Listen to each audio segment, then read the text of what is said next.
이슈의 핵심에 가장 가까이 그리고 쉽게 다가갑니다. 오후에 뉴스 세포를 깨우는 시간, 뉴스후 시작합니다. 이재명 대표 단식 8일차, 천막을 찾은 첫 여당 의원이 있습니다. 주인공을 잠시 후에 확인하시죠.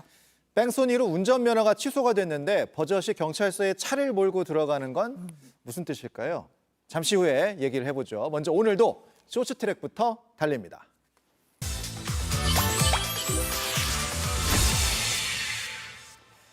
자, 첫 번째 트랙입니다. 해병대 압수수색입니다. 경찰이 수해 실종자 수색 도중 순직한 고 최상병 사건과 관련해 해병대 1사단을 압수수색했습니다. 경찰이 최상병 사망 원인을 규명하기 위해 해병대 압수수색에 나선 건 이번이 처음입니다. 경찰은 지난달 국방부로부터 사건 기록을 넘겨받아서 수사를 진행했습니다. 국방부는 사건 이첩 당시 임성근 해병대 1사단장의 과실치사 혐의를 명시하지 않았는데요. 경찰은 임 사단장이 직권남용과 과실치사로 고발된 만큼 관련 혐의도 들여다볼 전망입니다. 한편 해병대 1사단에선 어제 최상병 순직 49제를 추모하는 천도 위령제가 열렸습니다. 두 번째 트랙, 40조 원 돈 세탁입니다.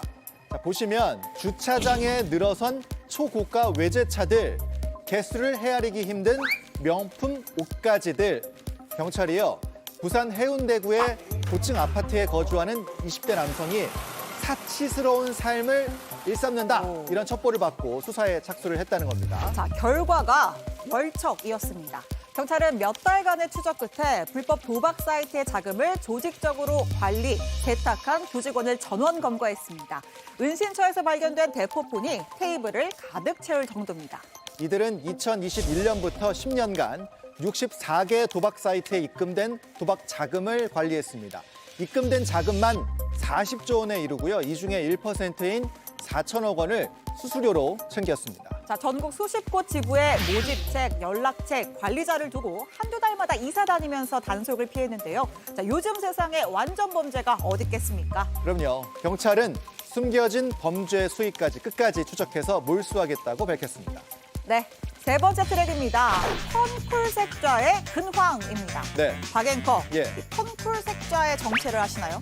별명이 굉장히 이색적입니다. 특이한데 알죠? 일본 고이즈미 전 총리의 아들입니다. 네. 고이즈미 신지로 과거 일본의 환경상을 지내기도 했습니다. Big scale issue like climate change. It gotta be fun. It gotta be cool. It gotta be sexy too. 자, 즐겁고 쿨하고 섹시하게 이 발언 덕에 펀쿨색좌라는 별명을 얻은 건데요. 자, 이분 요새 서핑 그리고 먹방에 한창입니다. 활짝 이제 웃으면서 연신 막 따봉을 날리는데 네. 저게 어디입니까? 자, 지난 3일 후쿠시마의 한 바닷가에서 열린 서핑 체험 행사에 참여한 건데요. 신나게 파도 타기 한 뒤에 후쿠시마산 광어를 즐기면서 또 한 번 엄지를 치켜 세웠습니다. 최근 일본 정치권에서 이어지는 후쿠시마 수산물 안전성 홍보의 일환으로 부르됩니다. 글쎄요, 정말이지 끈질긴 일본의 후쿠시마산 수산물 홍보입니다. 네, 네 번째 트랙, 산불 꺼지니 물 폭탄입니다. 올여름 최악의 산불과 가뭄에 시달렸던 그리스. 이번엔 보시는 것처럼 물폭탄 맞았습니다. 그리스 중부지방을 중심으로 피해가 속출하고 있습니다. 차량이 겹겹이 쌓여 있는가 하면 물에 잠겨 있기도 하고요. 전쟁통이 따로 없습니다. 물폭탄이 어느 정도였냐면 하루 만에 1년치보다도 많은 비가 내렸습니다. 자, 그리스가 최근까지 역사상 최대 산불 때문에 미국 뉴욕시보다 넓은 면적이 불에 탔는데요. 그리고는 곧바로 들이닥친 물폭탄, 기후변화 위기를 또 한 번 실감하게 됩니다. 마지막 트랙은 갓생 조각상입니다. 바로 한국 최초의 사제 성 김대건 안드레아 신부의 조각상입니다. 네, 김대건 신부의 조각상이 전 세계 가톨릭의 중심 바티칸의 성 베드로 대성전에 세워진 건데요. 성 베드로 대성전 외부 벽감에 동양 성인의 성상이 설치된 건 역사상 처음 있는 일입니다. 이 조각상 설치는 김대건 신부 탄생 200도를 기억하기 위해서 유흥식 추기경이 프란시스코 교황에게 성상 봉헌 의사를 밝히면서 결정됐습니다. 네, 지금까지 쇼츠트랙 달려봤고요. 채널 고정, 신의 원룸에서 정치 뉴스 이어갑니다.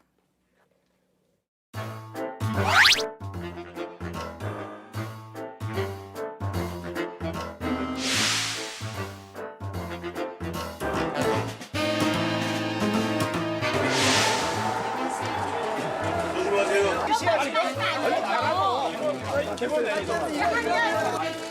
이만하면 넘어가겠어요. 그런데 빨갱이 북한에서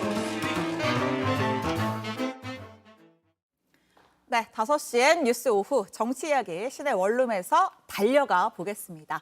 정당 바로 세우기 대표 신인규 변호사 그리고 김민아 시사평론가 나오셨습니다. 안녕하세요. 네, 안녕하세요. 김 평론가님 오늘 좀 피곤해 보이시는데 아니죠? 저는 늘 피곤하고 늘 건강합니다. 예, 알겠습니다. 안부를 물으려다가. 자, 대정부 질문 3일차 오늘 경제 분야입니다. 하루도 조용할 날이 없어 보이는데 뭐 한덕수 총리 비롯한 국무위원들 전투력도 좀 높아진 것 같고요.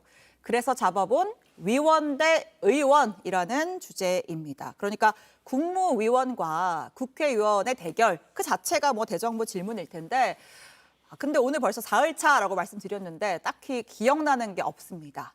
그래서 민생은 없고 정쟁만 있는 거 아니냐 이런 평가가 나오는데요.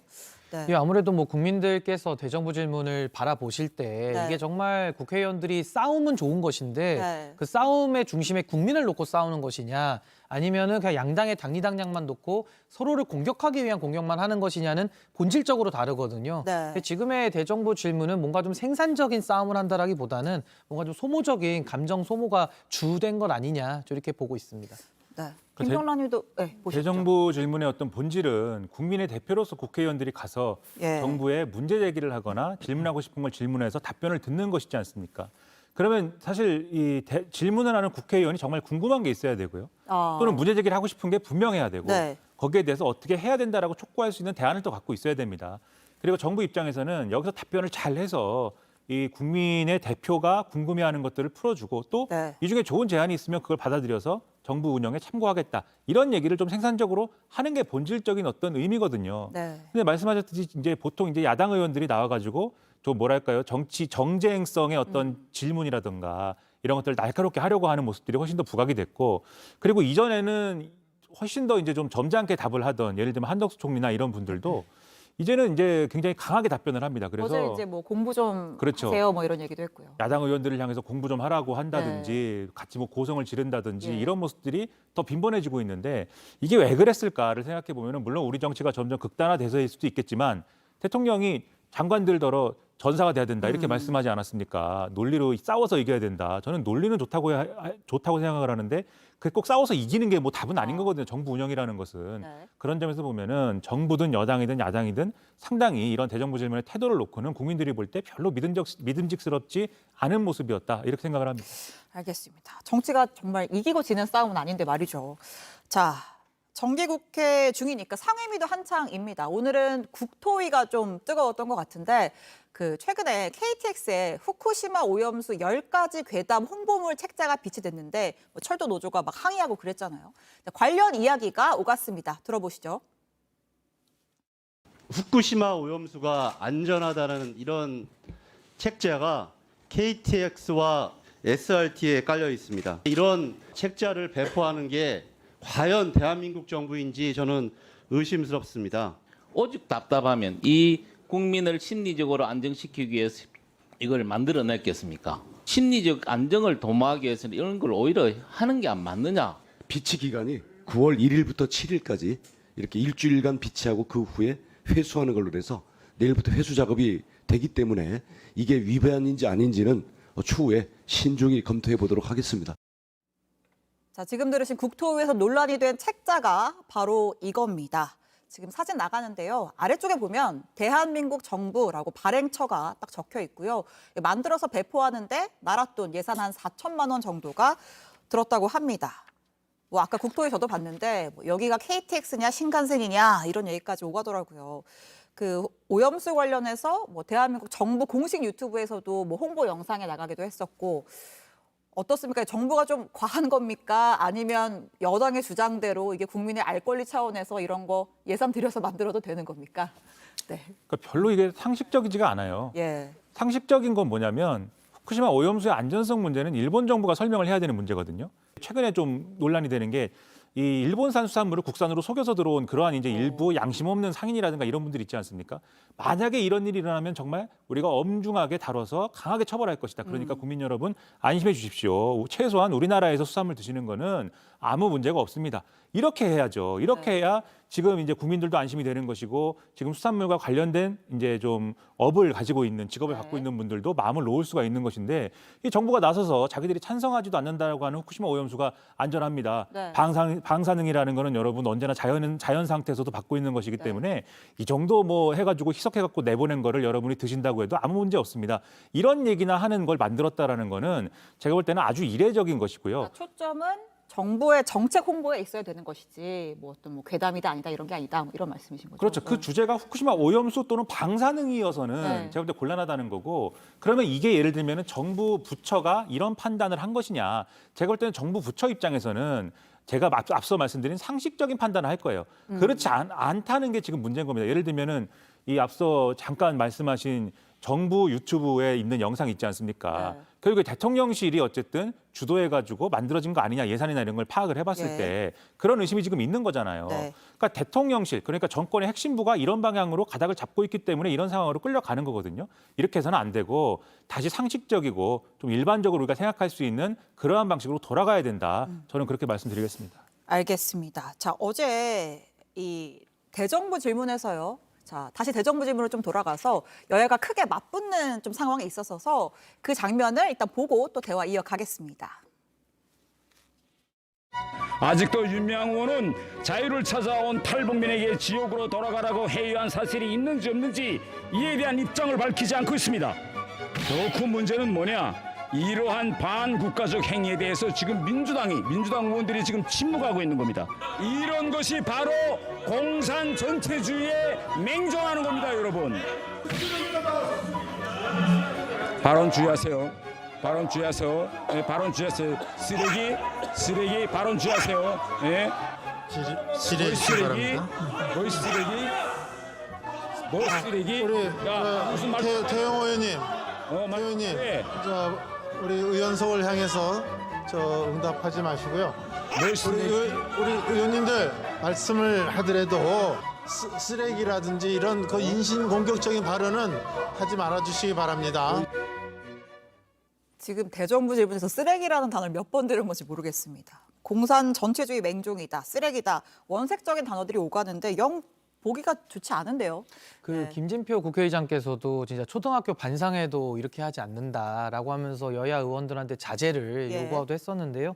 저는 무엇보다도 사실 윤미향 의원의 그 조총련 행사에 갔던 부분은 전 충분히 비판받을 점이 많다고 봅니다. 그 이제 문제를 태 의원이 지적을 하면서 저 이제 사단이 벌어진 그렇죠. 거죠. 그러니까 그 행위 자체, 그러니까 윤미향 의원이 이제 국민의 대표로서, 그 헌법기관인 국회의원으로서 잘못된 행동을 했다. 그럼 거기에 대해서 저는 충분히 비판할 수 있고 뭐 어떤 항의도 할 수 있다고 저는 생각을 합니다. 근데 거기에 대해서 태영호 의원이 이것을 갖다가 공산정체주의에 맹종한다라고 하면서 상당히 좀 확대 재생산을 했거든요. 네. 그러다 보니까 또 민주당 입장에서도 가만히 있을 수 있겠습니까? 그러면 또 이제 그 인격 모멸적인 그런 발언을 할 수밖에 없는 것이었는데 그러다 보니까는 사람에 대해서 무슨 정말 우리가 보통 동네에서도 쓸 수 없는 뭐 쓰레기에 비유를 해가지고 저런 식의 단어가 오르락 내리락 한다라는 것은 너무나도 대한민국 국회가 참 부끄러운 모습을 보여주고 있는 것이고 결국에는 싸움의 내용은 빠진 채 마치 우리가 너 나이가 몇이냐, 너 주민등록증 좀 까보자. 하는 게 쓰레기밖에 없어요. 북한 인권이고 뭐고. 그렇죠. 중요한 내용은 다 온데간데 없어지고 지금 쓰레기라는 저 단어 하나만 남았기 때문에 결국에는 지금 뭐 질문을 하는 사람이나 또 거기에 대해서 야유를 보내는 사람들이나 지금은 국민들의 눈살을 찌푸릴 수밖에 없다. 저렇게 봅니다. 자, 그런데요. 이 사건이 어제로 끝이 난 게 아닙니다. 그러니까 태영호 의원이 좀 단단히 화가 난 모양인데 오늘 별도로 기자회견도 열고 아예 단식 중인 이재명 대표의 천막을 찾아가서 직접 항의를 했습니다. 그래서 오늘 여러모로 이 대표의 천막이 아주 문전성시를 이뤘다. 이렇게 아주 자연스럽게 두 번째 주제로 넘어왔습니다. 자, 이재명 대표 단식 8일차인데요. 일단 태영호 의원이 항의 방문했다고 하니까 그 장면부터 보고 이야기 이어가겠습니다. 조심하세요. 태영호 의원이 좀 일방적으로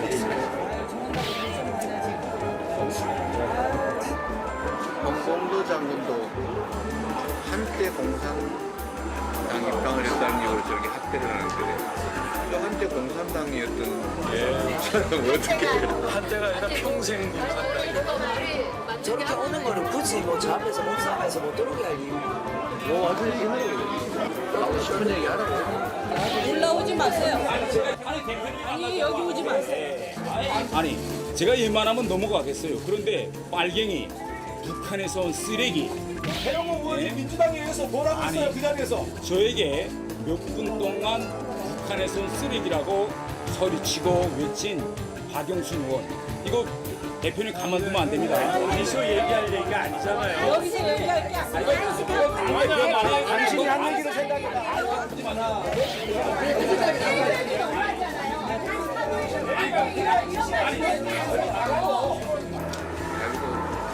살아남는 방법이라고 생각해서 하는 거겠죠. 그래도 못 살아남을까요? 못 살아남아요. 네, 3분 만에 끌려 나갔지만 8일 만에 처음으로 천막을 방문한 정부 여당 인사가 태영호 의원이었습니다. 그것도 씁쓸하고 또 이재명 대표도 뭐 이렇게 대화보다는 뭐 억울했나 보다, 뭐 저래도 살아남기 힘들 거다. 하여튼 이렇게 하고 여야의 소통은 없이 끝이 났습니다. 어떻게 보셨어요? 황당한 상황이죠. 예. 일단 뭐 쓰레기라든지 이런 얘기는 안 하는 게 맞고요. 아, 예. 그리고 특히 이제 태영호 의원은 북한에서 있다가, 그러니까 북한의 관계자로서 어쨌든 외국에 있다가 이제 넘어온 분이기 때문에 그러한 점을 이제 꼬집어서 어떤 좀 예를 들면은 그걸 소재로 해서 뭔가 비난을 한다거나 그러는 거는 이제 자제하는 게 좋을 것 같아요. 지금 태영호 의원은 본인이 그런 얘기를 들은 거라고 지금 주장을 하고 있는 거 아닙니까? 예. 실제로 쓰레기라는 단어에 대해서 좀 확대 해석을 하거나 그랬을 수도 있지만 어쨌든 네. 그런 맥락으로 받아들일 수 있다라면은 네. 그건 자제하는 게 맞는데, 근데 이제 그럼 태영호 의원 입장에서도 저게 이재명 대표가 단식하고 있는 천막에 가서 항의를 한다고 해결되는 문제이냐? 예. 저는 그것도 아닌 것 같아요. 예를 예. 들면은 얼마든지 한 사람의 국회의원으로서 다른 국회의원을 비판을 하면서 이거에 대해서 사과를 요구하거나 이럴 수 있는 것이고, 또 그 과정에서 이제 태영호 의원도 했던 얘기에 대해서 이 정도 내가 좀 흥분해가지고 과도하게 얘기했지만 이거에 대해서 사과하겠다 뭐 이렇게 얘기할 수도 있는 것이고 얼마든지 풀 수 있는 문제인데 네. 이재명 대표가 단식을 하고 있는데 거기 가서 얘기하면 뭘 어떻게 하겠습니까? 이재명 대표가. 그러니까 그것도 이제 곤란한 일인데 네. 근데 저는 무엇보다도 이재명 대표가 오히려 이런 기회에 좀 지도자다운 모습을 보여줬으면 얼마나 좋았을까 그 생각도 합니다. 그러니까 제가 볼 때 이재명 대표가 태영호 의원이 막 항의하러 왔을 때 들어와서 말씀하시라고 해라, 내가 만나겠다 이렇게 정리를 한 건 좋다고 생각해요. 누구도 만나서 이제 좀 얘기를 듣고 이런 태도가 필요하죠. 네. 근데 그렇게 해서 들어왔으면 어쨌든 항의를 하러 왔으면 네. 좀 어깨라도 다독여 주면서 제가 한번 살펴보겠다 이렇게 해서 돌려보내는 게 맞지. 지금 이재명 대표도 비꼬고 비아냥되지 않습니까? 저렇게 해가지고 살아남겠냐 뭐 이런 얘기하지 않습니까? 그러면 국민들이 볼 때는 이재명 대표가 뭔가 절박한 심정으로 단식을 하고 있을 텐데 이 정권의 어떤 문제를 제기하는 그러한 태도일 텐데 그런 거냐, 이게 저렇게 좀 비아냥되고 비꼬는 가벼운 태도라면 그런 느낌을 우리가 받을 수 있는 거냐, 아닐 것 같거든요. 그래서 이 점에 있어서도 이재명 대표가 지도자다운 모습으로 이 건을 다루는 데는 실패한 것 같다. 그래서 여러모로 좀 보기 안 좋은 모습이고, 제가 나이가 뭐 40줄 드니까 친구들하고 싸워도 이런 식으로는 안 싸우고 이런 식으로 비아냥되지 않습니다. 네. 술에 많이 취하지 않으면은 이렇게 하지 않는데 뭐 저는 술을 끊었지만 그래서 이런 모습은 좀 자제를 했으면 좋겠다라고 말씀을 드립니다. 두 가지 사실이 놀랍습니다. 40줄에 접어들었다는 것과 술을 끊었다. 50대 같은가요? 제가 30대 같아서.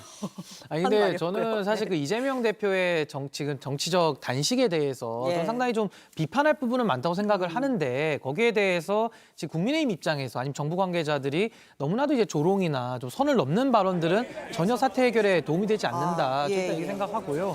지금 태영호 의원 같은 경우에도 본인이 뭐 인격 모멸적인 단어들을 이제 들었으니까 이제 거기에 대해서 항의를 하러 간 것 같은데, 우리가 보통 이제 TPO라고 하지 않습니까? 그 때와 장소에 맞는 단어와 행동을 좀 해야 되는 것인데, 방금 같은 경우에도 그 정도 수준의 항의를 할 거면은 그냥 당에 공식 논평을 낸다거나 아니면 태영호 의원이 그냥 본인의 페이스북 정도에만 올리면 될 것 같은데 굳이 단식하고 있는 장소까지 가가지고 저런 식으로 끌려 나오는 듯한 모습을 연출시키는 것은 태영호 의원도 지금 이 상황을 갖다가 본인의 정치적 자산을 좀 이용하는 거거든요. 그래서 결국에는 뭐 이제 공천도 눈앞에 놓고 있고 하다 보니까는 이제 지지자들을 향해서 난 이렇게까지 항의도 하고 이렇게까지 열심히 하고 있다라는 것을 보여주기 위한, 이거는 공천을 위한 노력이다, 저렇게 생각합니다. 네, 뭐 이재명 대표의 대응도 그렇고 태영호 의원의 행보도 그렇고 뭐 썩 좋은 얘기는 안 나오는 그런 주제였습니다.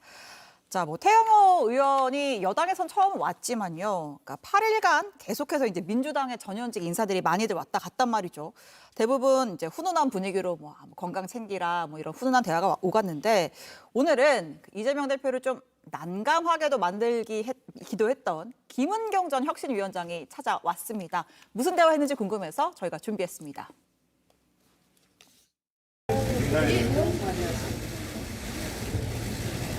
고생하세요. 세상에 보니까 선의를 가진 사람들이 많긴 한데 이 악의를 가진 사람들이 소수가 입맛이 악화가 양화를 구축하는 것처럼 세상 물을 많이 그려요. 근데 어둠은 빛을 이기지 못해요. 결국 그렇게 되겠죠. 힘은 없으신데 저희들이 오래 좀 나눌 것만은 그렇습니다. 굳이 왜 왔을까라는 생각도 들기도 하는데요. 뭐 아무래도 이제 뭐 언론상에서는 많이 좀 사라졌기 때문에 네. 뭐 한번 뭐 존재감을 어필하기 위해서 온 거 아니냐라고 좀 볼 수밖에 없고 네. 지금 저 짧은 대화에서도 참 안타까운 것은 이재명 대표도 선악 구조를 지금 못 벗어나고 있고 지금 김은경 위원장도 뭐 어둠과 빛을 비교해가지고 지금 이 상황을 거의 전쟁화 시켜서 선악 구도를 벗어나지를 못하고 있다는 것이 아마 이 사태가 참 해결되기가 매우 어려운 대한민국 정치 사망의 현 주소를 보여주는 것 같았습니다. 네. 그러니까 이렇게 좀 이 당 내에 이제 여러 이제 색깔을 가진 분들이 막 네. 나타나고 뭐 이런 게 이재명 대표가 사실 원하고 그것에 대해서 좋은 효과를 기대할 수 있는 그러한 내용들이죠. 특히 이제 혁신위의 활동과 관련돼서는 이재명 대표의 지지자들이 혁신의 그 혁신안, 그러니까 예를 들면 대의원의 어떤 권한이나 이런 것들을 축소하는 그런 것들을 수용해라라는 어떤 그런 의견을 가지고 여러모로 얘기를 하고 있는 거 아니겠습니까? 네. 그런 것까지 고려를 하면은 혁신위원장을 지냈던 인사가 와서 이재명 대표의 단식에 힘을 실어주는 모습을 보여주는 것으로 이재명 대표의 당내에 어떤 하고 싶었던 주장이나 이런 것들이 본인이 직접 말을 안 해도 증폭이 되는 그런 효과가 있는 거지 예. 않습니까? 그러니까 지금까지 이재명 대표를 찾아온 사람들 잘 보면은 이재명 대표의 호의적이거나 이재명 대표에게 충분히 힘을 실어줄 수 있는 입장인데 정치적으로 좀 곤란하거나 이런 분들이 많이 왔거든요. 네. 그러니까 그런 거를 감안을 해보면 이재명 대표가 자기 중심으로 당내의 어떤 상황들을 정리하고 단결을 좀 시키려고 하는 그런 모습들이 분명히 보이고 있는 것이다라는 거기 때문에 지난주에도 말씀드렸습니다만 이게 이재명 대표가 원하는 효과일 것이다. 그게 보여주고 있는 거다. 그렇게 말씀드리겠습니다. 알겠습니다. 자, 정치권에서 지금 이재명 대표 8일간 이재명 대표 찾은 이제 사람들, 인사들의 사진들이 나가고 있는데, 자, 제가 기억나는 정치권 단식만 해도 새누리당 시절에 이정현 대표, 김성태 원내대표, 문재인 전 대통령도 이제 단식을 했었고요, 세월호 때. 자, 그 김성태 의원이 이런 얘기를 했습니다. 단식 4, 5일 차만 되면 사람 만나는 것도 싫고 듣는 것도 짜증이 난다. 그러니까 한 3일만 지나면 좀 몸에 이상이 온다. 이런 얘기를 했는데요. 이제 김성태 원내대표는 그 드루킹 특검 요구하면서 단식을 했었는데 그때 이제 우원식 여당 당시 민주당 원내대표가 찾아왔던 그 장면도 저희가 좀 준비를 했어요. 또 갈 거야. 오지 마, 이제 그만해. 또 갈 거야. 수행 맞고 그만해. 아니 건강해야 뭐 싸움도 하지. 아유 나도 얘기했더니 뭐 죽은 네가 해줘야 될 거 아니야. 네가 해줘야 내가 일어나지. 지금 그렇게 할 수가 없고 어제 유승민 대표가 네가 마무리 하고 가. 충분히 무슨 얘기인지 국민들이 다 알잖아 이제.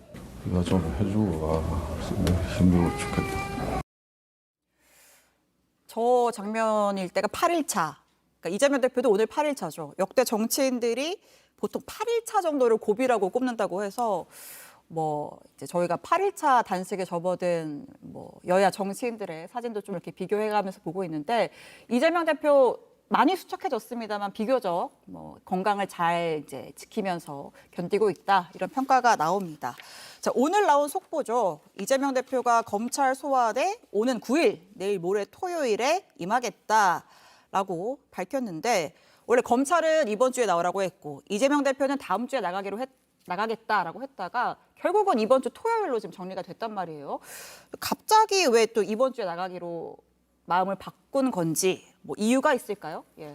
그러니까 양쪽의 입장이 절충이 됐다 이렇게 봐야 되겠죠. 이재명 절충이 대표 됐다. 입장에서는 그렇죠. 이재명 대표 입장에서는 첫째로 어쨌든 좀 늦게 조사에 응하고 싶었던 마음이 있는 것이고 예. 그 이유는 이제 그것에 따라서 체포동의안이 넘어오는 시점이나 이런 게 달라지기 때문이기도 하겠지만 예. 그런데 이제 또 어떤 선의로 좀 해석을 하자면 9월 이제 초반에 잡힌 국회 일정들이 또 많지 않습니까? 예. 그래서 지금 단식도 하고 단식하면서도 정무적인 일정을 다 수행하겠다고 공언해 놓은 마당이기 때문에 거기다가 이제 검찰 조사까지 하루 다 빼가지고 이제 받는 게 어려웠을 수 있다고 생각을 합니다. 그래서 네. 이제 그런 이제 국회와 관련된 일정이 없는 11일부터 15일 이 사이에 받겠다라고 주장을 해온 건데 검찰 입장에서는 거기에 대해서 협의를 해주지 않아온 거잖아요. 지금까지 그렇게 하지 않고 이번 주 내로 받든지 그렇지 않으면 3번 이 소환에 응하지 않은 걸로 봐서 그냥 피의자 조사 없이 그냥 영장 보내겠다. 이렇게 얘기를 언론에다 한 거 아닙니까? 네. 근데 이게 사실 예를 들면은 이재명 대표가 조사를 받는 게 좋은 거냐, 누구에게 좋은 거냐를 따졌을 때 일반적으로 생각하면 사실 피의자가 자기 조사를 받으면서 자기 방어권을 행사하는 게 더 좋을 수도 있는 거거든요. 더군다나 그렇죠. 이런 네. 사건의 경우에는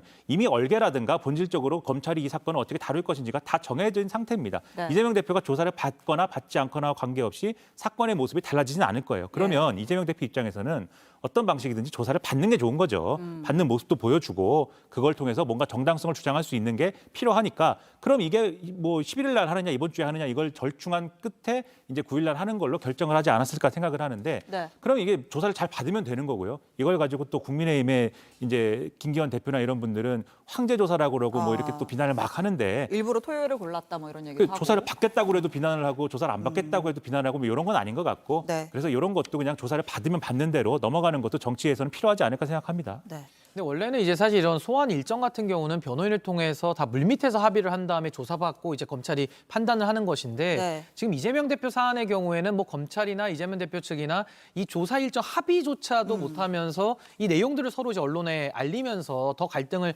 표면화시켰거든요. 네. 물론 여기서 누가 더 이득을 얻을지는 우리가 알 수는 없습니다만은 우선은 합의된 대로 보면 10일차에 지금 나가서 조사는 받는 걸로 지금 정해진 거 아니겠습니까? 그렇다면 이재명 대표가 지금 단식을 계속 유지한다라는 전제 하에 아마 10일차가 더 넘어가게 되면은 아마 이제 조금은 거동이 불편해서 좀 가기가 어려울 수도 있고요. 딱 10일차 정도 됐을 때가 조사를 많이 받지는 않으면서도 약간의 절충할 수 있는 그런 시점 아니냐. 좀 이런 정치적인 맥락도 좀 깔려 있는 것으로는 보입니다. 알겠습니다. 다음 주 두 분 만날 때는 뭐 소환도 이미 끝났을 거고 단식 이어질지 여부도 좀 확인할 수가 있을 것 같습니다. 오늘 두 분 말씀은 여기까지 듣겠습니다.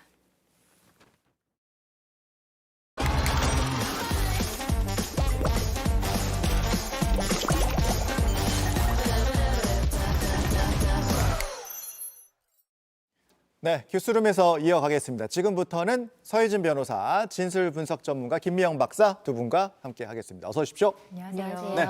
자, 바로 첫 번째 사건을 볼게요. 무면허로 경찰서에 주차. 이렇게 제목을 잡아봤습니다. 운전면허가 취소된 상태인데 경찰서에 차를 이제 운전해서 가는 황당 사건이었는데요. 주인공은 이제 앞서 사진 나왔죠. 군 관련 유튜브 방송 등으로 유명세 얻었던 인물.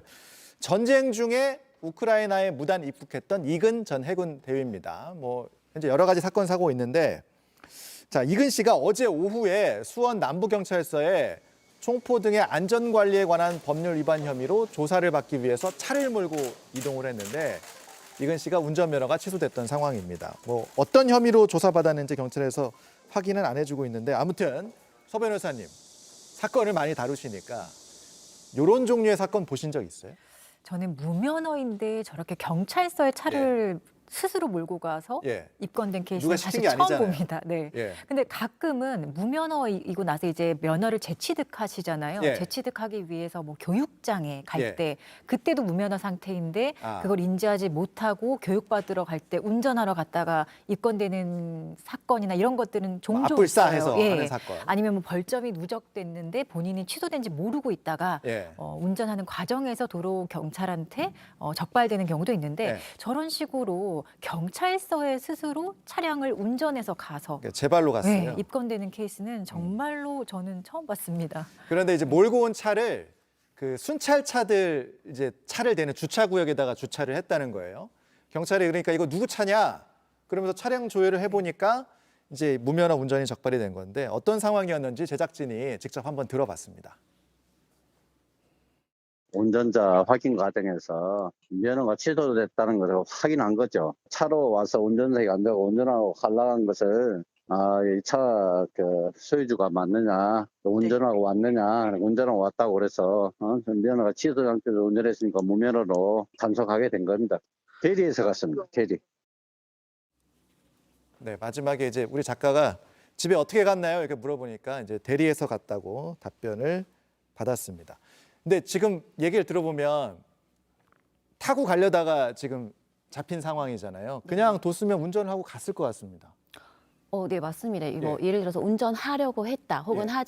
하지 않으려고 했다. 이 부분은 예. 내심의 의사잖아요. 예. 그래서 이걸 확인하기 위해서는 이 사람이 보인 행동이라던가 예. 상황적인 어떤 맥락을 토대로 파악을 해봐야 되는데 예. 일단 기본적으로 경찰서에 갈 때 이미 직접 운전을 하고 갔다라고 인정을 하고 있고 예. 운전석에 이제 차에 와서 운전석에 예. 앉았다라는 걸 보면 충분히 직접 운전하고 가려고 했다라고 알 수 있습니다. 이게 보도 내용을 보면 이제 수원 메탄동 본인의 집에서 같은 메탄동에 있는 수원 남부경찰서까지 운전을 했다는 거예요. 그러니까 저희가 지도를 좀 검색을 해보니까 약 한 2km 내외 정도로 보입니다. 정확한 저희가 집 주소를 아는 건 아니기 때문에 뭐 가까운 거리라면 가까운 거리인데 아무리 가까워도 이 무면허로 운전하면 단 1m만 운전해도 처벌 대상이 되는 거잖아요. 그렇죠. 1m도 뭐 1m 안 되더라도 예. 일단 운전을 시작을 했다면 그거는 도로교통법상 도로 위를 운전한 것이 맞다면 무면허 운전으로 판단을 하고 있습니다. 예. 그래서 뭐 2km 정도라면 네. 사실상 이건 너무나 본인의 마음은 어땠는지 모르겠지만 예. 객관적으로는 충분히 운전을 한다는 의식이 없었다는 주장을 할 수가 없는 상황이라고 보입니다. 이 이근 씨가 면허가 취소된 이유가 이제 뺑소니 사건 때문이에요. 그러니까 지난해 7월 오토바이하고 사고를 내고 이제 그냥 떠났다는 거죠. 지금 나오는 영상은 이근 씨가 뺑소니가 아니다, 뺑소니 아니었다라고 주장하면서 본인이 직접 공개한 그런 CCTV 영상입니다. 이 뺑소니 사건, 이제 우크라이나 무단 입국건하고 합쳐져서 최근에 법원에서 징역 1년 6개월, 집행유예 3년이 나왔습니다. 그러니까 이제 뺑소니도 유죄라는 판단이 나온 거잖아요. 근데 이제 서혜진 변호사 보시기에 영상으로 보기에도 어때요? 보면 이제 이근 씨 차가 지금 추월을 하려고 중앙선을 넘으면서 사고가 발생하는 그런 장면이잖아요. 근데 저게 지금 이근 씨가 주장하는 것은 예. 오히려 이게 어떻게 뺑소니냐 아니다라는 거를 좀 주장하려고 저 영상을 게재했다고 제가 알고 있는데 네. 저것만 보더라도 사실 어쨌든 지금 오토바이가 넘어지는 장면이 보이거든요. 예.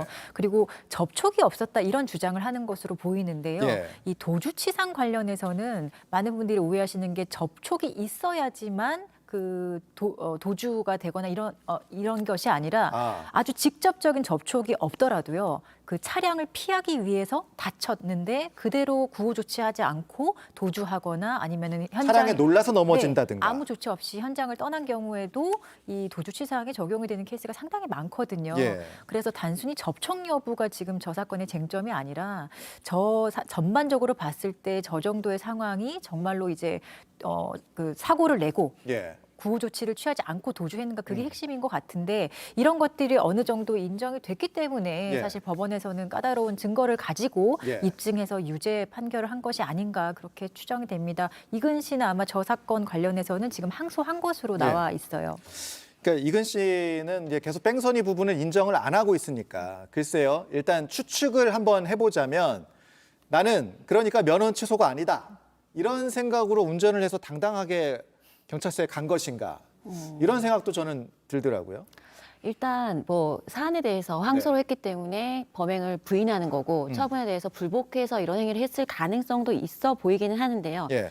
저는 그보다는 이 사람이 가지고 있는 법규에 대한 인식이 어떠한가가 좀 더 인상적으로 보이긴 했거든요. 법규에 대한 인식. 예, 우크라이나 무단 입국 관련해서 여권법 위반에 대해서 이 사람이 이야기하고 있는 내용을 보면 교통법 위반의 수준과 뭐 거의 동일하다라는 식으로 이야기한 부분들을 봤거든요. 예. 그렇다라고 한다면 법규에 대한 인식 수준 자체가 굉장히 좀 낮은 것이 아닐까라는 생각이 좀 들었고요. 그래서 이런 교통법 위반 자체를 좀 사소한 것으로 치부하는 모습이 보였는데 예. 사실 이 사람이 우크라이나의 전쟁에 참여하면서 자신은 어떤 양심 혹은 가치관에 따라서 처벌을 감수하고라도 어떤 선을 위해서 그런 예. 행동을 하겠다라고 했던 주장, 굉장히 높은 도덕 어떤 발달 수준을 가지고 있는 것처럼 이야기를 했는데 실제로 보이는 행적들은 뺑소니 사고에서도 실제로 뭐 부딪히지 않았건 그랬건 간에 이 상황에 대해서 확인하고 사람에 대한 구호 조치를 하는 건 너무 당연한 건데 예. 그런 행위, 그 이후에 뭐 폭행이라던가 그런 행적들을 보면 예.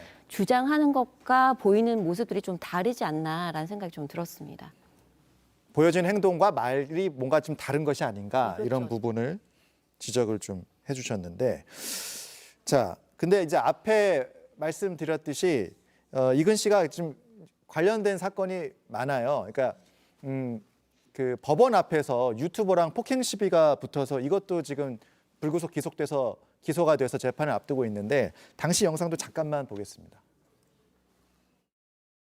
그리고 다시 한번 제가 여권 위반에 대해서는 사과하겠습니다. 방금 저를 폭행하시면 어떻게 생각하십니까? 폭행하시면 어떻게 하십니까? 하지 마세요. 아니 하지 마세요. 잠깐만요. 죄송합니다. 하지 대부분입니다. 마세요. 그만하세요.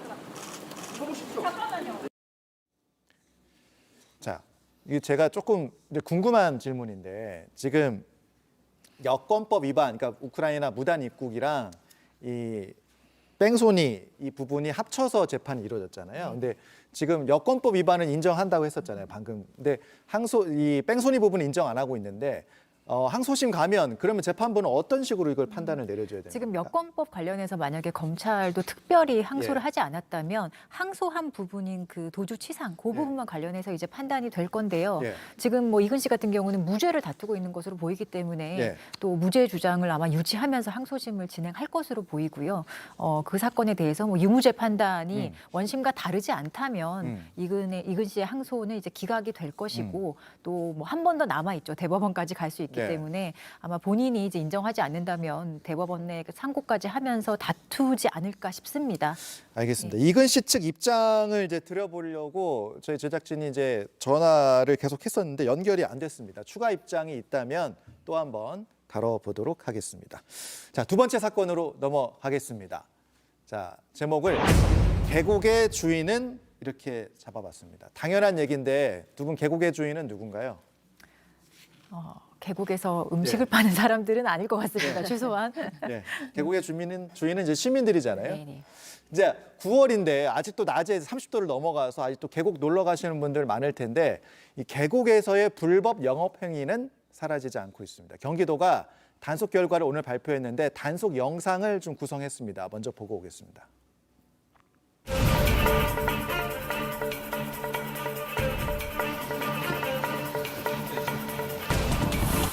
모르고 이렇게 지었던 거예요. 지금 벌금을 내고 있는 걸로 알고 있어요. 아, 벌금을 내고 계신. 지자체가 한번 조사받고 벌금을 내고 있는 걸로 알고 있어요.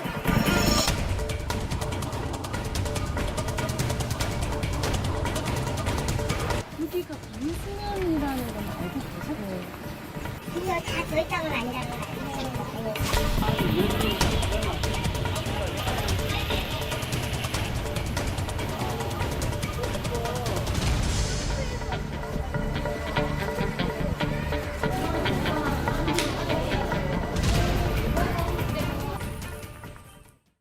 네, 이런 불법 영업행위는 모든 분들이 다 알고 계세요. 대한민국 국민이라면 뭐 계곡을 사유지처럼 쓰고 백숙 팔고 이거 먹어야지 계곡 내려갈 수 있고 진입로 막고 뭐 이런 일들 하루 이틀 일이 아닌데 저희가 좀 생각해 볼 건 영상에서 봤던 것처럼 이제는 이제 계곡물을 퍼서 인근 식당이 수영장, 물놀이장으로 만드는 경우가 굉장히 눈에 띄네요.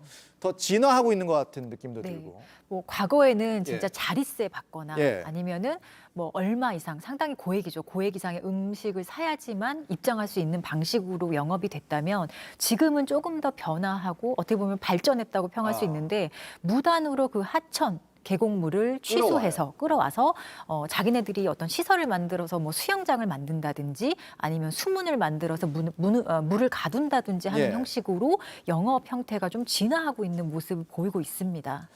단속은 글쎄요, 뭐 계속 하잖아요. 저희가. 근데 불법 영업은 계속 지속되는 이유는 아까도 보면 이제 벌금 내고 있다고 답하는 장면도 나오는데 벌금보다 수익이 크니까 계속 이뤄지는 부분이다. 이렇게 봐야 될까요? 어떻습니까? 네, 하천구역 내에 이제 토지를 무단 점용했을 때 2년 이하의 징역 또는 2천만 원 이하의 벌금이 부과가 되는데요. 실제로 한철 장사를 하면 이 벌금을 훨씬 능하는 그러니까 수익을 얻을 수 있기 때문에 벌금을 내고도 남는 돈이 있다. 네, 그렇기 때문에 그냥 벌금 내고 그냥 장사를 하는 것이 더 이득이 되는 차원이 되는 거죠. 그래서 여기에는 이제 두 가지 입장이 나오고 있는데요. 무허가 캠핑장에 대해서 양성화를 해야 된다라는 입장이 또 하나 있고 다른 입장에서는 단속을 강화시켜야 된다. 근데 우리가 이제 이것들이 어떤 수익 그 어떤 금전적인 이득을 취하는 불법 행위 자체가 문제가 되기도 하지만 예. 그보다는 사실은 안전사고의 문제가 가장 크거든요. 예. 생명과 직결되는 문제가 발생할 수 있기 때문에 그 부분에 대해서 어떻게 해결할 것인가를 좀 더 그 목적을 두고 이제 접근해야 될 것으로 보여집니다. 그 얘기를 해보려고 그랬어요. 이 불법 수영장, 물놀이장이 안전사고의 사각지대가 될 수 있습니다. 이것도 큰 문제인데 실제로 그런 사건이 있었어요. 최근에 전남의 남창 계곡에서 초등학생 형제가 큰일 날 뻔했거든요. 고등학생들이 다행히 구조를 했는데 뭐 미담 기사기도 하지만 이 계곡 물놀이장이 불법 시설물이었던 거잖아요. 네네, 맞습니다. 예.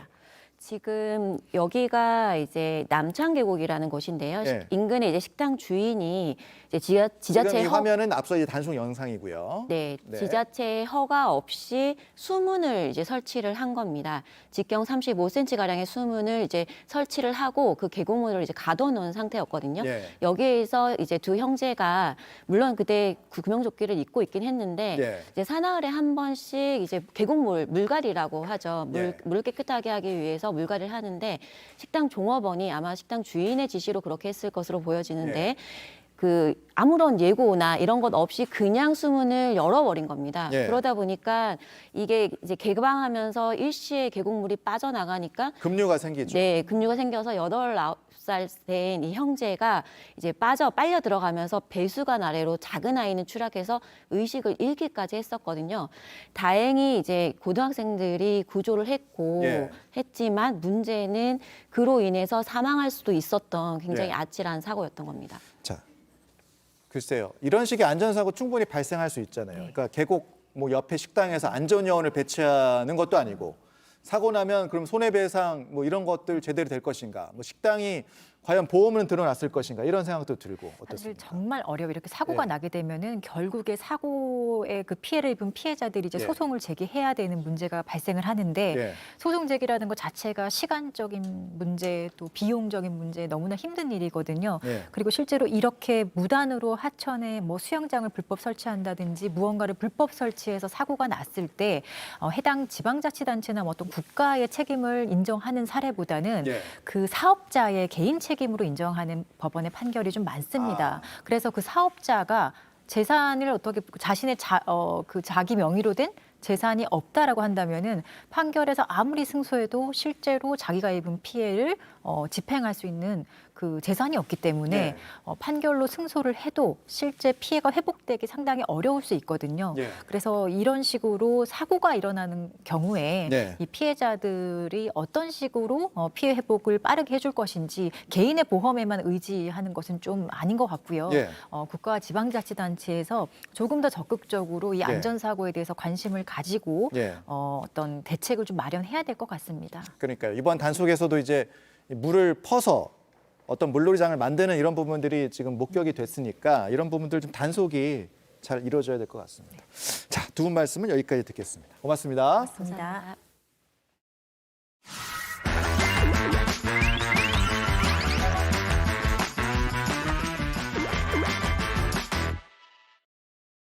네, 뉴스5의 아이돌 송중기냐 차은우냐? 아니다, 나는 최규진이다.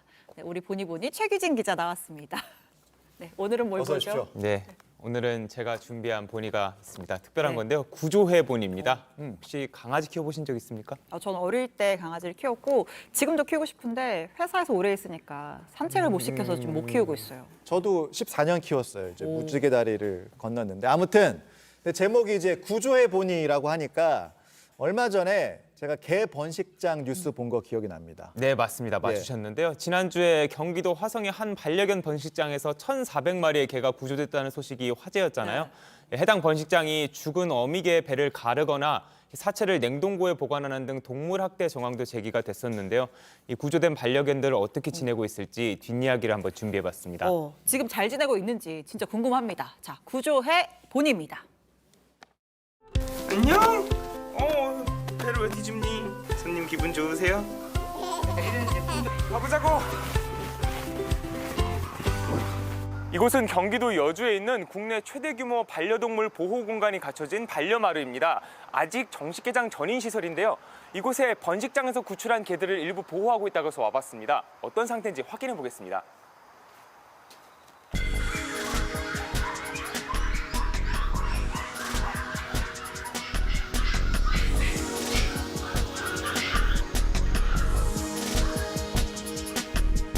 여주에 있는 반려마루에는 583마리를 데리고 왔습니다. 지금 현재 동물병원에는 한 68마리 정도의 지금 강아지들이 몸이 안 좋은 애들 위주로 지금 여기 와 있고요. 이제 치료를 받고 지금 케어를 받고 있는 거죠.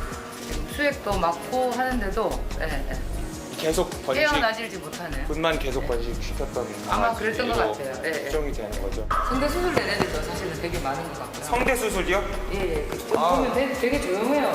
소리도 다 제대로 안 나오고. 이곳에는 강아지 번식장에서 수거해온 철제우리 이른바 뜬장이 남아 있습니다. 한 공간 안에 2~3마리의 강아지를 넣고 생활을 시켰는데요. 위에서 아래로 오물이 그대로 떨어지도록 돼 있는 구조입니다.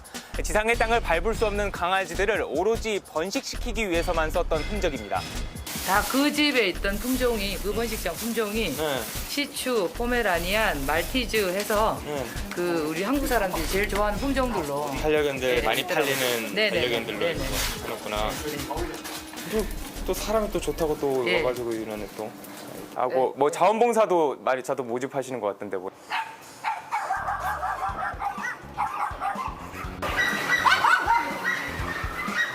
줄을 서시오. 일로 와. 얘들아 일로 와. 가자 친구들아 가자. 손님들 물 드실 시간이에요. 나 제 응가해. 추워야 말이야 똥 싼 거?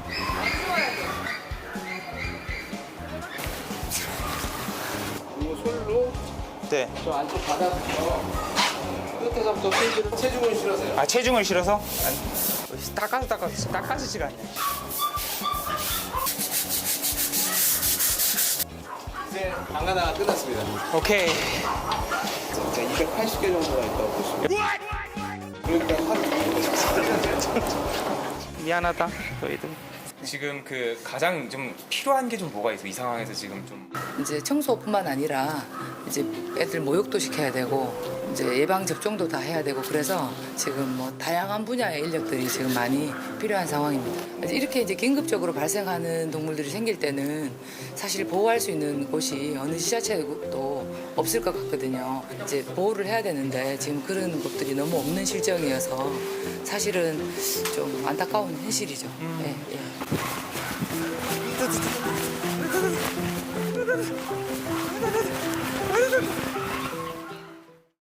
이제는 뜬장이 아니라 잔디도 밟고 뛰노는 건강한 모습을 보니까 좀 마음이 놓입니다.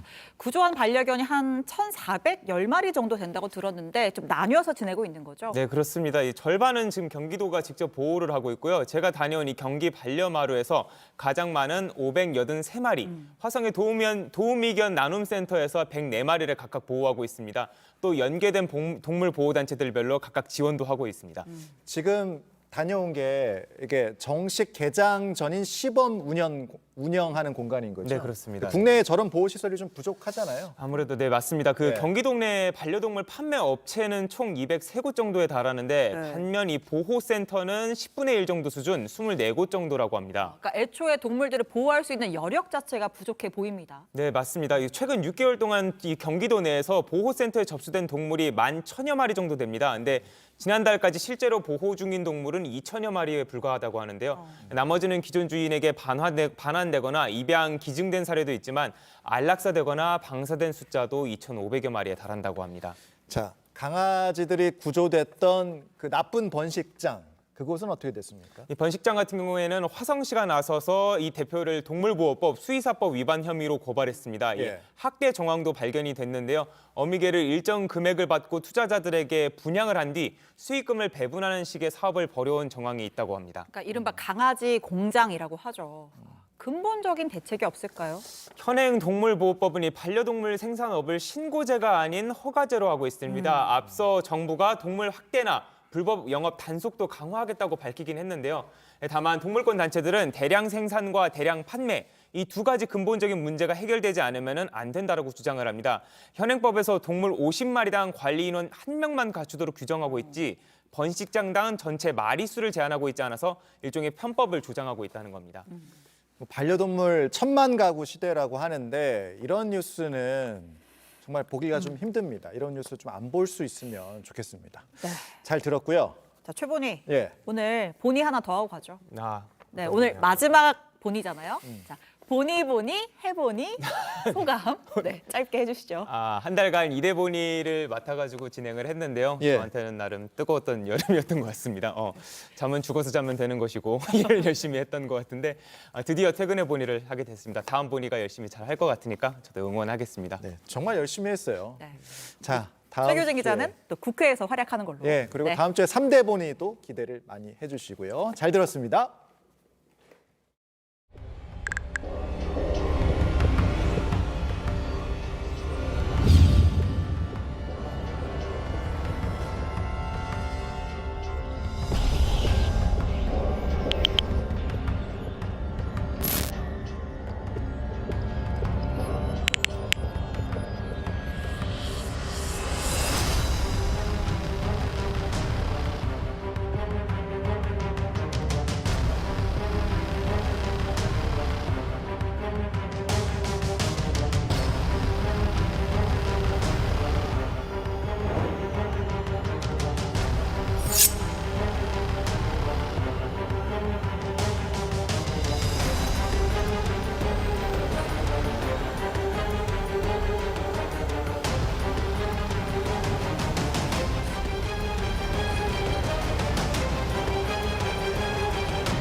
네, 뉴스 마지막 코너입니다. 온라인에서 가장 핫한 키워드 소개하는 코너죠. 네, 하루 만에 돌아온 덕진이 형 빅데이터 전문가 김덕진 소장 나오셨습니다. 어서 오십시오. 네, 안녕하세요. 반갑습니다. 안녕하세요. 김덕지입니다. 다음 주에 이제 네. 전민기 팀장이 휴가 복귀를 하니까 오늘 이제 오키는 당분간은 이제 마지막이신 건데 우리 네. 뭐 마지막이란 얘기 하지 말자고요. 또 네. 가야죠. 네, 뭐 조만간 또 추석도 있고 좀 네. 휴가 좀 한번 길게 또 보내야 될 것 같습니다.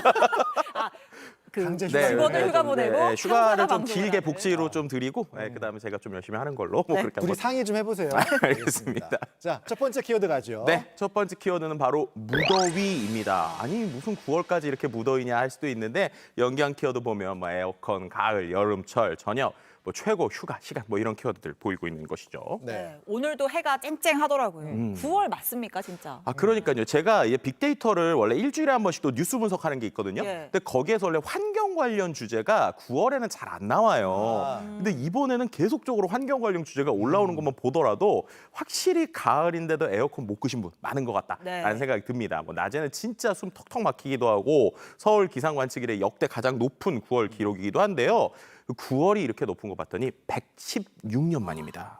실제로 놀랍죠? 더운 거구나. 네, 오늘도 낮 기온 32도 기록하기도 했었습니다. 그렇습니다. 네, 뭐 실제로 제가 오늘도 놀랐던 게 제가 이제 운전하고 오기 전에 이제 강의를 갔거든요. 근데 예. 강의 가는데 차에다가 시원한 물을 넣고 예. 한 1시간 있다 먹어야지 하고 딱 끝나고 나왔는데 갑자기 뜨거워요? 뜨뜻해져가지고 맞아요. 와 이거 진짜 온도 너무하다라는 생각이 좀 들더라고요. 뭐 올해 덥다 하는데 진짜 더워요. 전 네. 세계적으로도 그렇고 뭐 수치로 그게 증명이 되는 거잖아요. 네, 맞습니다. 이제 말씀하신 것처럼 올 여름 확실히 역대급이다라고 네. 할 수 있는 게 기상청에서 나온 자료를 한번 볼게요. 네. 이제 올 여름에 전국 평균 기온입니다. 이제 거기 보시면 역대 4위 6월의 최고 기온, 그죠? 그게 30도로 이미 치솟았죠. 네. 근데 이번에 7, 8월 같은 경우에는요. 평균 기온이 30도에 육박합니다. 6, 7, 8월 모두가 예전보다 평균 기온이 높았는데 예. 이렇게 3번 다 높은 게 51년 동안 딱 3번만 나타난 현상이에요. 그만큼 이렇게 더위가 지속되고 있는 9월이 지금까지 일어나고 있다는 게 어떻게 보면 좀 놀라운 수치다라고 볼 수 있는 것이죠. 자, 뭐 우리나라만 더운 게 아니라 전 세계가 지금 뭐 폭염 그리고 막 폭우, 그렇죠. 사막에 비 오고 난리 나고 오늘 그 쇼트트랙에서 네. 그리스에 물난리 난 것도 했었거든요. 그러니까요. 뭐 그뿐만 아니라 말씀하시던 미국 버닝맨 행사를 하던 사막에 비가 와가지고 네. 보니까는 정말 그 과거에나 있었던 고대 그래요. 새우가 막 그거 어제 나오기도 저희가 하고 전해드렸죠. 네, 정말 놀라운 일들이 계속 벌어지고 예. 있는데 우리 또 민키 형이 전했던 소식 중에 네. 데스밸리 챌린지라고 그래서 맞아요. 로마에서 분수에 머리를 집어넣는 관광객도 있었잖아요.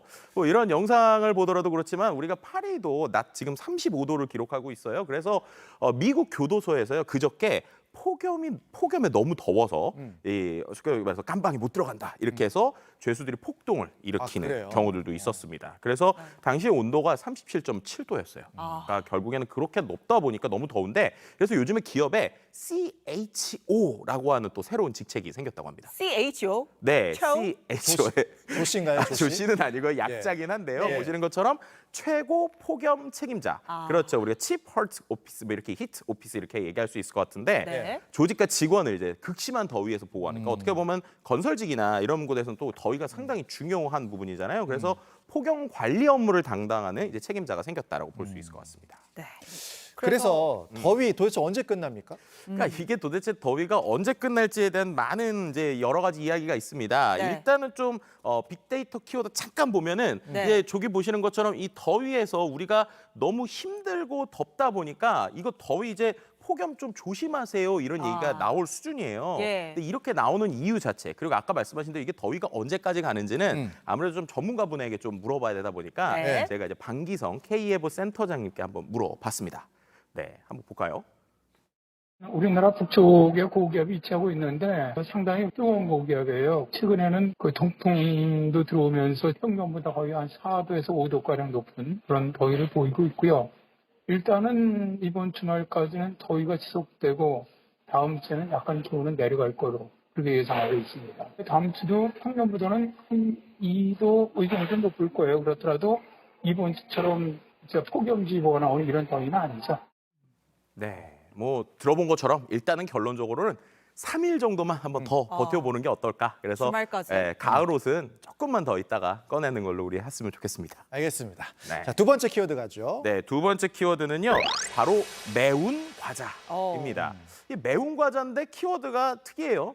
뭐 병원, 청양고추, 학생, 챌린지, 복통, 사망, 뭐 토르티아, 해리스 저런 키워드들을 우리가 볼 수 있습니다. 복통, 사망, 이 과자의 연관어가 너무 무시무시한 거 아니에요? 그러니까요. 실은 저도 되게 매운 거 잘 못 먹거든요. 그래서 우리가 뭐 이제 매운 면 있잖아요. 그것도 저는 한 번도 안 먹어봤었는데 요즘에 보면은 진짜 10대 친구들이 이거 좀 겁이 없다라고 할 정도로 정말 이 10대 사이에서 매운 과자 먹는 원칩 챌린지라는 게 유행한다고 그래요. 근데 그래요? 정말 맵다고 합니다. 영상 한번 준비했는데요.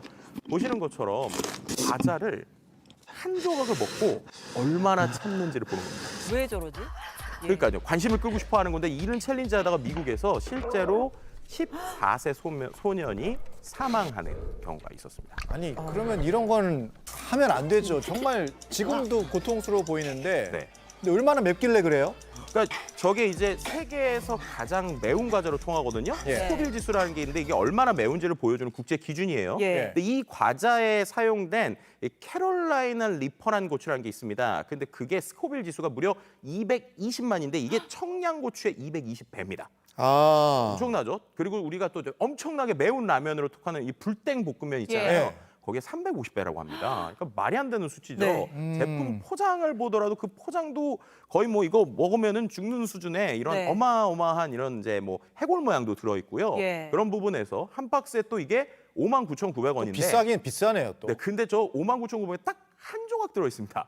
근데 그래요? 네. 근데 이 한 조각도 다 먹으면 위장에 구멍이 나는 천공 가능성이 있다. 그래서 살짝 핥아서 먹거나 저것도 조각 내서 먹어라 이렇게 경고문이 나오는 수준이라고 보시면 될 것 같습니다. 이거는 경고문 붙이는 걸 떠나서 음식이라고 할 수 있을지 재미로 챌린지하기 너무 위험한 거 아닌가요? 그러니까요. 결국에는 이 10대들이 이렇게 SNS에서 위험한 챌린지하는 거 그걸 통해서 관심을 받기 위해서라고 볼 수 있을 것 같은데 이 외에도 다양한 뉴스에서 좀 다뤄졌었던 챌린지들이 있죠.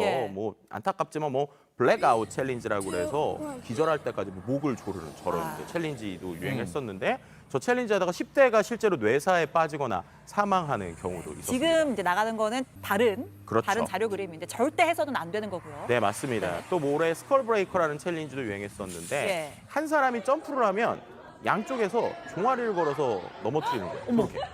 너무 위험해 보이는데요? 저게 웃을 장면이 절대 아니잖아요. 근데 이 챌린지도 하다가 10대들이 많이 다치기도 하는 저런 모습을 좀 보여주기도 했습니다. 저희가 이 아이템을 다룬 이유는 하지 말라는 거예요. 그렇죠. 절대 따라 하시면 안 됩니다. 위험한 게 재밌는 게 아닙니다. 절대 하면 안 되겠습니다. 네. 다음 키워드 갈까요? 네, 마지막 키워드는요. 바로 실내 흡연이라고 하는 키워드입니다.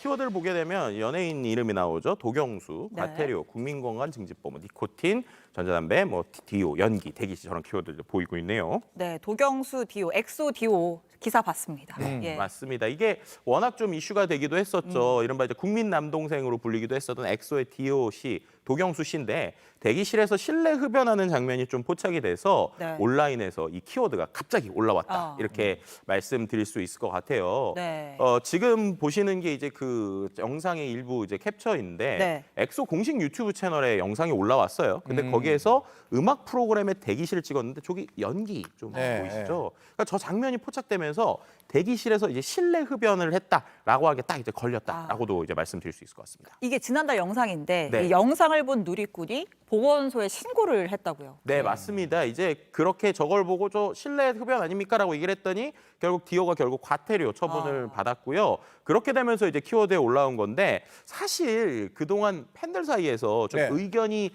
분분하긴 했었어요. 네. 저게 이제 그 담배를 핀 것이냐 아닌 네. 것이냐. 그래서 뭐 보시면은 뭐 전자담배 안 들고 있다, 뭐 콧김 아니냐, 뭐 심지어 뭐 담배 연기 뭐 저런 식의 뭐 네. 이야기가 나오기도 하고 뭐 그다음에 저걸 비꼬는 뭐 저런 키워드들이 좀 나오기도 했었죠. 네. 네. 근데 콧김은 아닌 것 같아요. 왜냐하면 네. 이제 그 디오 본인이 직접 실내 흡연 인정하고 입장을 밝혔습니다. 공인으로서 성실히 법을 준수하겠다. 네, 저렇게 보건소 측의 입장을 밝혔다고 하고요. 네, 맞습니다. 실수하고 뭐 반성했고 그럼 이제 절대로 또 안 하면 되죠, 이제. 안 되고요. 네, 맞습니다. 이제 실제로 이 실내 흡연과 관련된 빅데이터에서 넣으면요. 좀 재밌는 게 가장 많이 나오는 단어가요. 가능하다라는 단어가 나와요. 이게 뭐냐면 온라인상에서 누리꾼들 사이에서 여기는 실내 흡연 가능한 곳이냐 이런 것들, 여기는 됩니다 이런 정보들이 많이 공유된다는 건데요. 그런데 이제 2015년 1월 1일부터 규모와 상관없이 모든 술집, 식당, 카페에서 실내 흡연 전면 금지되고 있기 때문에 간접 흡연은 정말 비흡연자에게 이제 테러잖아요. 그래서 담배는 밖에서 또 지정된 장소에서 에티켓을 우리 모두 다 지키는 우리 뉴스 오후 시청자분들 되셨으면 좋겠습니다. 네. 오늘도 알찬 정보를 잘 전달해 주셨습니다. 잘 네. 들었습니다. 네, 고맙습니다. 감사합니다. 네, 오늘 뉴스오가 준비한 소식은 여기까지입니다. 네, 편안한 저녁 보내시고요. 저희는 내일 더 좋은 소식과 함께 찾아오겠습니다. 고맙습니다.